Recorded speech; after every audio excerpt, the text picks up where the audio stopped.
Boa noite. Você fica agora com as notícias que são destaque em Minas nesta quarta-feira.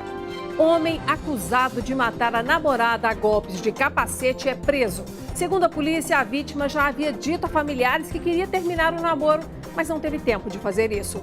E são crimes como esses que tornam as comemorações do Dia Internacional da Mulher, nesta quinta-feira, mais tristes. Nós preparamos 2 reportagens sobre o assunto e uma você vai assistir hoje e ela fala sobre essas estatísticas negativas que colocam as mulheres em situação de risco.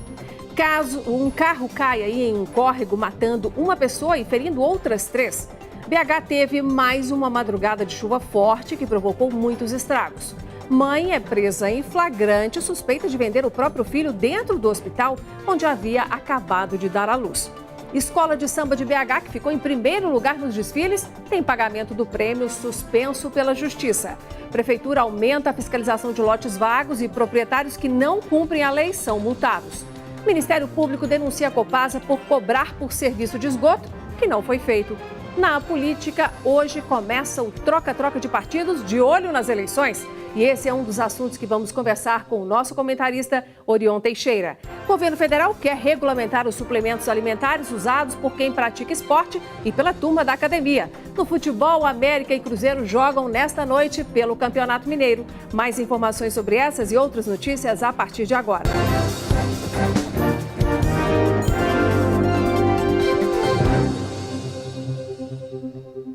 Amanhã é comemorado o Dia Internacional da Mulher, uma data que lembra a luta e a resistência das mulheres, e isso em todo o mundo.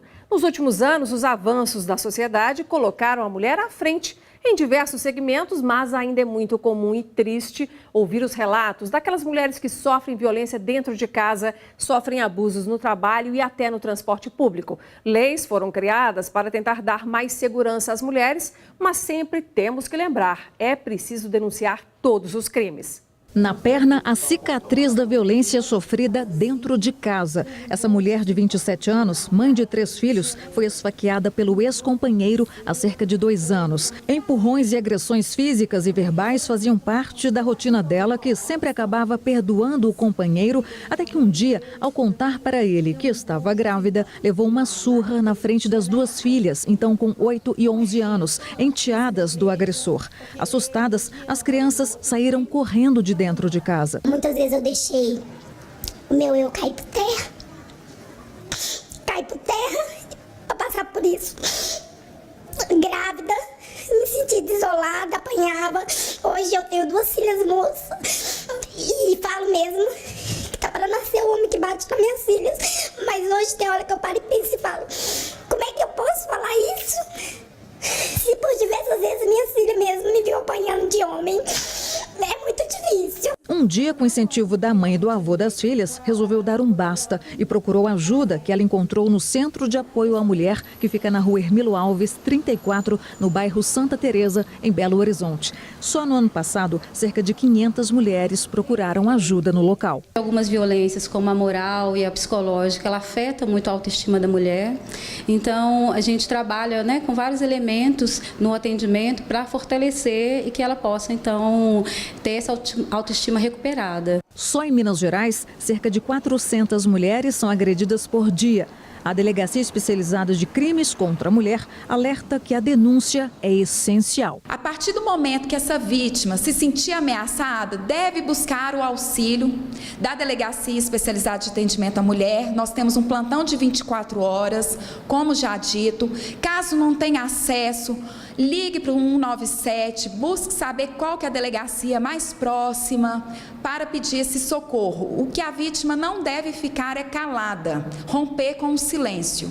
Com o filho no colo, a mulher do início da reportagem diz que agora se sente feliz. Eu tenho meu caráter renovado, restaurado. Hoje eu tenho a minha opinião própria. O que é sim, o que é não.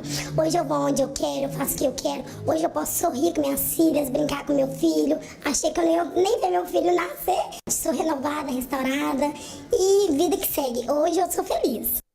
Além desse exemplo triste que você acabou de ouvir, nós temos outra situação de crueldade contra a mulher. A Polícia Civil de Minas prendeu um homem suspeito de espancar a namorada até a morte com um capacete. O crime aconteceu na Grande BH, em Betim. Segundo as investigações, a vítima teria sido golpeada pelo menos 50 vezes. Os policiais acreditam que a motivação do crime seja passional e o autor será enquadrado no crime de feminicídio. A vítima já havia manifestado o desejo de terminar o namoro, mas não fez isso a tempo. O crime aconteceu em agosto do ano passado. Segundo a polícia, o suspeito Sebastião Alves de Oliveira era namorado da vítima há cerca de 1 ano, mas negou o relacionamento. Ele fala que se encontrou com ela 2 ou 3 vezes, o que é mentira, eles tinham um relacionamento estável. Então, ele nega que estivesse com ela no dia do crime, que foi comprovado que ele estava com ela no dia do crime, né? Estavam juntos no dia do crime.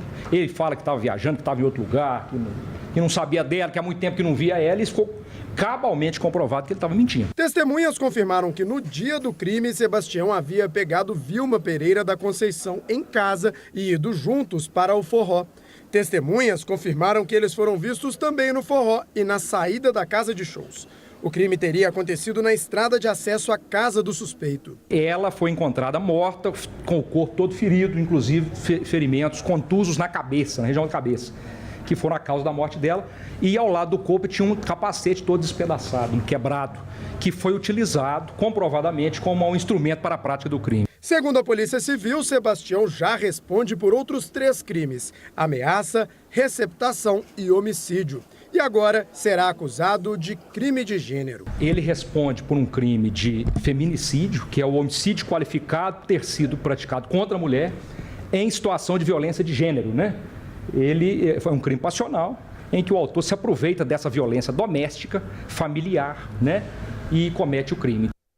Mulheres, não aceitem nenhum tipo de violência psicológica ou física. Nós não merecemos isso, por isso denunciem, viu?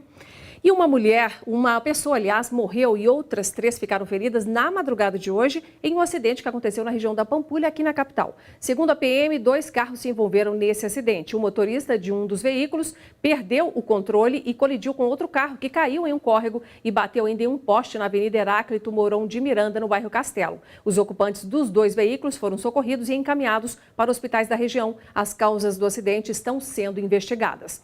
E a chuva forte que novamente caiu durante a madrugada aqui na capital deixou mais estragos. Muros caíram e, em meio ao temporal, uma rua desmoronou e a Defesa Civil precisou interditar o local. No bairro Ribeiro de Abreu, na região nordeste de Belo Horizonte, parte da rua Antônio Ribeiro de Abreu, às margens do córrego do Onça, desmoronou na madrugada desta quarta-feira.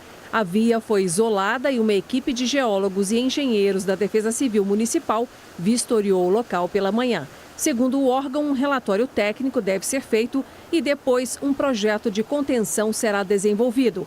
O início das obras depende do fim do período chuvoso. O temporal também causou prejuízos no bairro Tupi B, região norte da capital.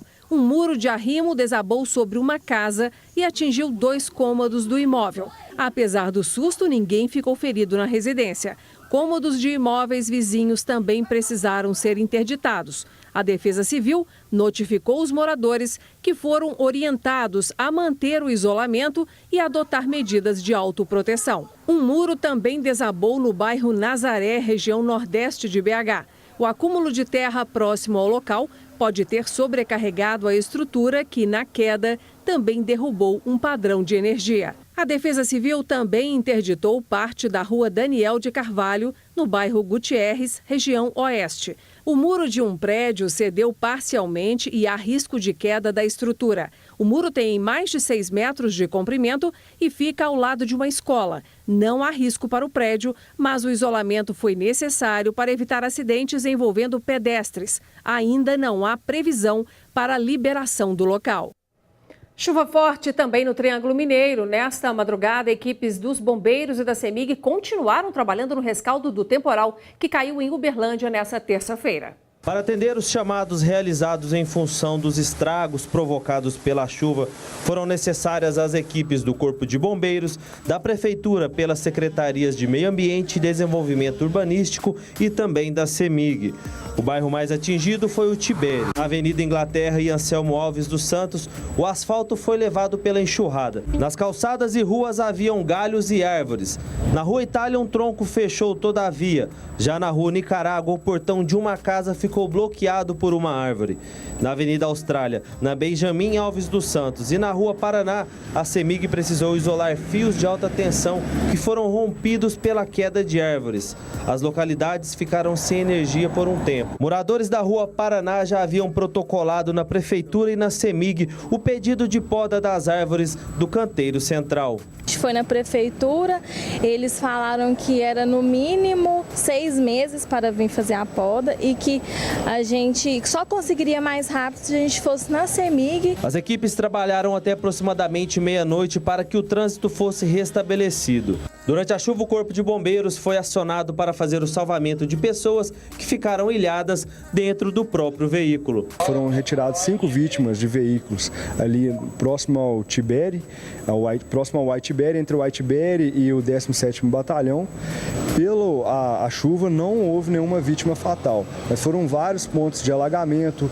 A força da água fez uma grande correnteza dentro do Parque do Sabiá e causou vários estragos. Mas como não colocavam vidas em risco, as equipes priorizaram a desobstrução de vias. Isso aqui é uma linha de ônibus e essa árvore estava energizada. Então hoje está demorando porque precisamos da intervenção da CEMIG para desligar a rede para efetuar o trabalho. No fórum, parte do forro de alguns gabinetes caíram e salas inundaram. Corpo de Bombeiros, a Defesa Civil e engenheiros responsáveis pela obra fizeram uma vistoria no prédio. Em função dos estragos, o expediente no Palácio de Justiça Rondon Pacheco foi suspenso até o dia 7 de março. A medida foi adotada para garantir a segurança de servidores e do público. Nesse período, serão realizadas apenas audiências de custódia, apreciações de habeas corpus e casos de urgência. Procurada pela nossa produção, a Prefeitura de Uberlândia disse que, em relação à árvore que nós mostramos na matéria, aquela que caiu no canteiro central de uma avenida, a solicitação de corte teria sido feita em fevereiro e o serviço foi incluído no cronograma de atividades desta semana.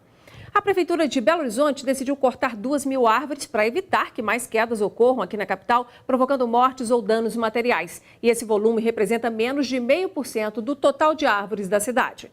A partir de hoje, técnicos da Prefeitura vão seguir o novo manual de critérios para corte ou poda para todas as 500.000 árvores da cidade. Para cada uma que for retirada, haverá um replantio em outubro, E isso, gente, é importante porque em outubro do ano passado, uma pessoa morreu por causa da queda desta palmeira e que isso aconteceu ali no hipercentro da nossa cidade. Uma mulher foi presa suspeita de tentar vender o próprio filho recém-nascido dentro do Hospital Municipal de Contagem, na região metropolitana de Belo Horizonte. Nós vamos agora para a nossa redação conversar com a repórter Luciana Viana, que tem os detalhes. Boa noite, Luciana. Boa noite, Nácia. Boa noite a todos. A mulher de 24 anos deu à luz na tarde da última segunda-feira. Ela chegou ao hospital sem nenhum pertence de recém-nascido. Os funcionários, eles desconfiaram, Inácia, depois que 2 casais do Rio de Janeiro ficavam perguntando insistentemente na portaria sobre o bebê. A polícia, então, foi acionada, chegou lá, descobriu todo o caso. A criança foi negociada pela internet e a mulher já estaria recebendo dinheiro desde o início da gestação. Os 2 casais foram presos em flagrante. A mulher vai ser presa assim que receber alta. A criança vai ficar sob os cuidados da assistência social até que as investigações sejam concluídas e os familiares da mulher localizados. Que bom que a equipe do hospital prestou atenção nessa movimentação, né? Luciana continua com a gente porque ela acompanhou outro assunto hoje, que foi a suspensão pela Justiça do pagamento de R$50 mil à escola de samba Canto da Alvorada, que venceu o desfile do Carnaval de Belo Horizonte neste ano. Luciana, por que isso aconteceu? Explica para nós. Porque a vice-campeã, a escola de samba Cidade Jardim, alegou que a Belo Tour não cumpriu um requisito que estava lá no edital, de que a campeã receberia a premiação de R$50 mil se tivesse desfilado no Carnaval passado. A Canto da Alvorada não desfilou no Carnaval de 2017. A Belo Tour afirma que não foi ainda comunicada oficialmente. A gente acompanha esse caso de perto e traz as atualizações para o nosso telespectador. Joia, Luciana. Por hoje é tudo isso. Obrigada, viu? Até amanhã. Até amanhã. 3 pessoas foram atropeladas por um carro hoje de manhã no bairro Céu Azul, região da Pampulha. Não havia motorista no carro no momento do acidente. Segundo o Corpo de Bombeiros, o veículo estava estacionado na rua e mesmo engrenado entrou em movimento, atingindo 2 crianças e a mãe. O carro só parou quando bateu em um muro. As vítimas tiveram ferimentos leves e foram encaminhadas para a UPA Pampulha. Nesta época de chuva, gente, quem tem lote vago na vizinhança começa a ter problemas, né? Mato alto é esconderijo de bichos e tem gente que ainda aproveita para descartar lixo por perto quando vê que ninguém parece se importar com aquele lugar, né? E no ano passado, a Prefeitura da capital intensificou a fiscalização de terrenos que parecem abandonados. Foram mais de 20 mil vistorias. Não sei se você sabe, mas é responsabilidade do proprietário cuidar do lote e mantê-lo limpo e cercado. E se não fizer isso, é multado. É neste período mais chuvoso que o mato e o lixo ficam mais evidentes nos lotes vagos. A responsabilidade, que é dos proprietários dos terrenos, muitas vezes é ignorada, mas a prefeitura está de olho. A gente tem equipes regionalizadas, nós temos uma diretoria de fiscalização em cada uma das 9 regiões de Belo Horizonte. A gente inicialmente notifica, dá um prazo para ele limpar ou cercar. E depois desse prazo, se a gente voltar e não tiver sido feito, a gente multa. O proprietário do lote tem até 15 dias para providenciar a limpeza. Caso contrário, estará sujeito a uma multa de R$ 2.164,09. O não fechamento do terreno também pode causar problemas. E se não for resolvido em até 30 dias, gera uma multa de R$ 850,20. De acordo com a Secretaria de Fiscalização da Prefeitura de Belo Horizonte, em 2017 foram feitas mais de 20.500 vistorias em toda a cidade. Cerca de 6.800 donos de lotes foram notificados e 2.724 multas aplicadas. Diariamente, Ana Luísa convive com este problema. O lote que fica próximo ao trabalho dela tem atraído muita sujeira e entulho. Lixo que se transforma em esconderijo de bichos e animais peçonhentos. Já teve um caso a gente chegar, o rato tá no sabão, na vasilhinha de sabão. E aí você tem que tirar tudo da cozinha, né, e fazer toda a limpeza. E aí direto. Isso aqui aconteceu no sábado. O lugar fica em frente a uma escolinha infantil e já se tornou um bota-fora, tanto lá dentro como de fora dos muros. Eu vejo isso como a falta de educação mesmo do cidadão, que deveria estar zelando isso pelo interesse dos seus vizinhos, da sua comunidade, inclusive até em cuidar da própria família. Para ajudar na fiscalização, a Prefeitura da capital conta com as denúncias, que podem ser feitas pelo telefone ou direto no site. Por meio de nota, a Prefeitura de Belo Horizonte esclareceu que a empresa proprietária do lote citado na nossa reportagem já foi notificada para fazer a limpeza e, em caso de descumprimento, será multada. E quem quiser mais informações ou fazer denúncias pode ligar para 156 ou então acessar o site da Prefeitura, que é o pbh.gov.br. Bom, e o nosso assunto agora é política. O prefeito de Belo Horizonte, Alexandre Calil, se reuniu hoje com o presidente Michel Temer em Brasília em encontro para o qual foram convidados os prefeitos das capitais. A segurança pública foi o assunto. O governo federal anunciou uma linha de crédito junto ao BNDES, assim como já havia feito com os governadores na semana passada. Cidades e estados terão que apresentar um plano detalhado sobre como essa verba será aplicada. A expectativa é de que a implantação comece em agosto. E esse é um dos assuntos que vamos tratar agora com o nosso comentarista Orion Teixeira. Orion, boa noite. Boa noite, Inácio. Boa noite a todos. Orion, empréstimo seria a solução imediata para a segurança pública, para as prefeituras que já estão aí com rombos? Inácio, aí o problema deixa de ser de segurança para ser financeiro. Se o dinheiro chegar até o prefeito, ele vai aplicar onde esse dinheiro? Provavelmente vai investir, armar, equipar suas guardas municipais. Falta aí um projeto, um planejamento, que não pode ser municipal, deve ser nacional. Imagine você se cada prefeito apresente um projeto. Se der certo, os bandidos do seu município vão pular para o outro município. É improvável que dê certo. Então o plano tem que ser nacional. E sabemos que o grande problema, a base da criminalidade está no tráfico de armas e drogas. Fora daí é só enxugar gelo, se não atacá-lo. A gente acompanha, né, para ver se vai funcionar. Bom, e o nosso próximo assunto é a transformação da Codemig, a Companhia de Desenvolvimento de Minas Gerais, em empresa de capital misto com venda de 49% das ações. Esse processo seria feito por uma emenda, mas o governo decidiu criar um projeto de lei para tratar do assunto na Assembleia Legislativa. E sendo um projeto de lei, o texto terá que tramitar por várias comissões antes de ir a plenário para ser votado pelos deputados. O Ministério Público questionou o processo e pediu documentos. Orion, essa forma aí de projeto de lei vai demorar mais. O governo estava com pressa de vender a Codemig para ter dinheiro em caixa. O que você acha disso? Mas é a forma regular e legal de se fazer um projeto dessa monta, de você vender uma estatal, 49% das ações da Codemig. Então, o governo, por meio de uma emenda que eles chamam de Frankenstein, pega carona em um projeto de outra matéria. Quer dizer, a oposição caiu em cima e contou com a ajuda do Fogo Amigo. Os deputados estão insatisfeitos. Então, o governo trocou essas duas emendas e colocou ali 2 projetos para poder regularizar essa tramitação, essa votação, e ter que aguardar também e convencer os deputados a votar a favor. Caso contrário, ia parar na justiça e ia atrasar muito mais ainda. Quer dizer, vai demorar mais, mas é o caminho certo. Com certeza. Legal. Bom, e hoje começou, gente, o que se chama na política aí, que é uma expressão que o Orion usa muito, janela partidária, que é o momento dos políticos trocarem de partido, de olho nas eleições. E já tem gente apostando que o PSDB vai perder muitos parlamentares, tanto na Assembleia de Minas quanto no Congresso. Orion, o senador Aécio Neves poderia estar nessa leva de mudanças aí? Ao contrário, o partido dele que está perdendo, ele deve permanecer no PSDB. O que acontece hoje, Inácio, é uma verdadeira caçada. Partidos estão buscando deputados federais, por quê? É o caminho do dinheiro. Porque quanto mais deputado federal você tem na sua bancada, no seu partido, maior será o financiamento eleitoral.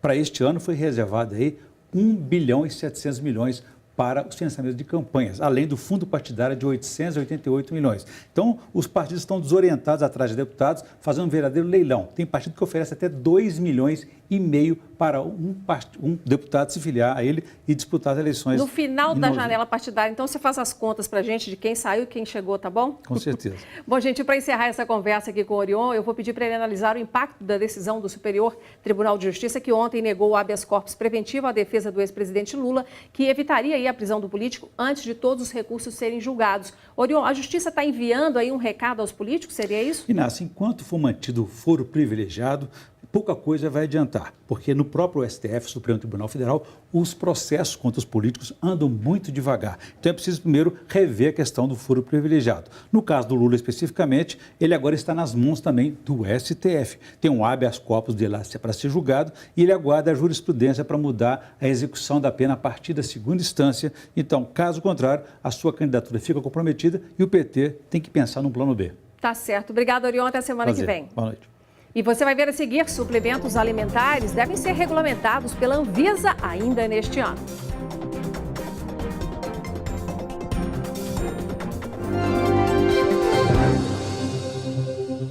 O Ministério Público de Minas denunciou a Copasa por cobrar tarifa de consumidores por serviços que não foram prestados no tratamento de 140 milhões de metros cúbicos de esgoto no período entre janeiro de 2014 e dezembro de 2015 nas estações de tratamento do Rio Arrudas e do Ribeirão do Onça. Segundo o órgão, a água estaria imprópria para o consumo humano na capital e a empresa pode ser obrigada a devolver mais de 230 milhões de reais à população. Procurada pela nossa produção, a Copasa afirma que mantém um rigoroso sistema de controle de qualidade que atesta que a água é sim própria para consumo. Disse ainda que em nenhum momento foi procurada por nenhum órgão. E em relação às tarifas de esgoto, esclareceu que as eventuais devoluções de cobrança fazem parte da rotina da empresa, que fiscaliza as ligações de água e esgoto e que, quando verifica alguma cobrança indevida, a interrompe e devolve os valores por meio de crédito em conta. Os suplementos muito comuns em academias e usados aí por esportistas devem ser regulamentados pela Anvisa neste ano. Hoje, não há definição se os produtos são alimento ou medicamento. Isso dificulta o controle e pode prejudicar a saúde do consumidor. Nas lojas, centenas de marcas de suplementos alimentares para quem está em busca de uma ajuda para conseguir o corpo perfeito. Eu fui numa nutricionista. Eu quero um corpo com menor porcentagem de gordura, mais trincado assim. E em cada produto, ingredientes selecionados pelo fabricante. Esta embalagem de quase 2 quilos tem 70 miligramas de sódio. Esta outra, 170 miligramas. A substância em excesso pode prejudicar os rins. Mas quem compra nem sempre presta atenção a esses detalhes. Só mesmo sendo professora de química, como a Vanessa, para entender. Eu consigo entender e o que eu não entendo eu pergunto ao nutricionista. Meu objetivo é o aumento de massa muscular, que eu não consigo fazer isso só com alimentação. Ainda este ano, a Anvisa quer criar uma legislação sanitária para regular a venda de suplementos alimentares. Hoje não há uma definição se o produto é alimento ou medicamento. Com uma regulação específica, vai ser possível listar os ingredientes autorizados com seus percentuais. A proposta fica em consulta pública até o mês que vem. Com a regulamentação, ficaria mais fácil para a fiscalização identificar produtos irregulares ou com substâncias não permitidas que possam trazer danos à saúde do consumidor. A pessoa que prescreve sai ganhando porque sabe o que está prescrevendo. O consumidor sabe o que está consumindo, então minimiza a chance de ter algum efeito colateral e um efeito negativo. O uso de suplementos deve sempre ser feito com acompanhamento médico. É o que faz o Christian. O empresário usa 4 produtos diferentes para se recuperar dos treinos, mas ainda assim fica desconfiado. Eu nunca sei o que, na verdade, o que tem dentro deles. Eu não sei se é confiável, eu não sei se realmente é o que eles dizem sobre a questão de rótulo. Eles fazendo essa fiscalização de qualidade do produto pode melhorar muito aqui. Se você também fica preocupado e quer participar dessa consulta pública, deve entrar no site portal.anvisa.gov.br/consultas-públicas. O prazo termina dia 8 de abril. E depois do intervalo, você vai ver os destaques do futebol. O América entra em campo logo mais contra a Caldense e o Cruzeiro contra a URT no Mineirão.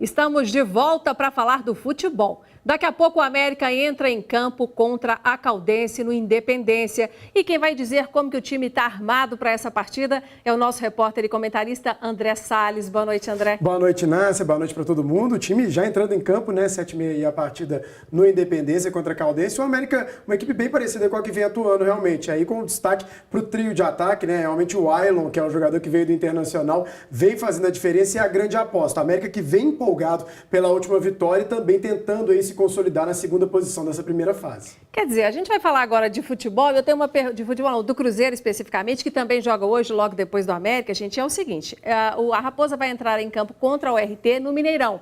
E André, ele vai enfrentar aí o time do Cruzeiro dificuldades especiais contra o URT ou não? Você acha que vai ser um jogo fácil para manter o Cruzeiro na liderança folgadíssima que ele já conquistou? Pois é, Inácia. Eu acho que a principal dificuldade que o Cruzeiro vai enfrentar talvez seja a falta de entrosamento entre os jogadores. Isso porque o técnico Mano Menezes, ele mesclou bastante. O Cruzeiro já tem a primeira posição, então ele está aproveitando para dar ritmo a alguns jogadores, fazer alguns testes. Então nós vamos ver atletas que talvez não joguem tanto juntos. Em compensação, a URT, que talvez fosse uma das grandes apostas aí do interior, é uma equipe que não está fazendo uma campanha tão boa assim. Tem 12 pontos, está na 7ª posição, enfim, não é aquela equipe que está fazendo um campeonato para incomodar todo mundo. Mas eu acho que esse é o grande ponto. Alguns jogadores, Digão, por exemplo, acho que fez uma partida no ano, vai atuar ao lado do Dedé, que está voltando aos poucos. Thiago Neves é outro também que está adquirindo ritmo. Então é um Cruzeiro bem mexido, mas vai jogar em casa, com um bom público e tem tudo para vencer. Quer apostar um placar?